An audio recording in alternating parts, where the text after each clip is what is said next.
আসসালামু আলাইকুম বন্ধুরা, তোমরা কেমন আছো? আশা করি তোমরা অনেক ভালো আছো।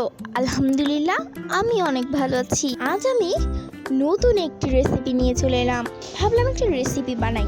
দেখি হঠাৎ করে আকাশ অনেক মেঘ করে আসলো, ঝড় হবে। শুনেই আমি রান্নাঘরে চলে গেলাম যে একটু চাল ও তিল ভাজা খাবো। তাই আমি কিছু জিনিসপত্র নিলাম। প্রথমে আমি একটি বাটিতে 2 কাপ চাল নিয়ে নিয়েছি। এরপর ওর ভিতরে লবণ দিয়ে মিশিয়ে নেব, তারপর পানি দিয়ে অল্প অল্প পানি দিয়ে মিশিয়ে নেব।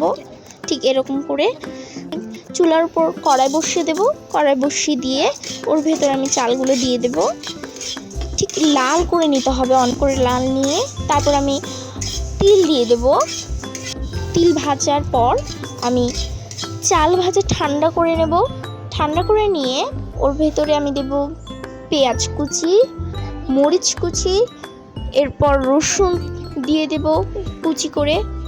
তেল, সরিষার তেল দিয়ে তিল দিয়ে ভালোভাবে মিশিয়ে নিয়ে হয়ে যাবে আমাদের আজকের রেসিপি তিল এবং চাল ভাজা। ভিডিওটি কেমন লাগলো অবশ্যই কমেন্ট করবেন আর আমাদের চ্যানেলের পাশেই থাকবেন। ধন্যবাদ।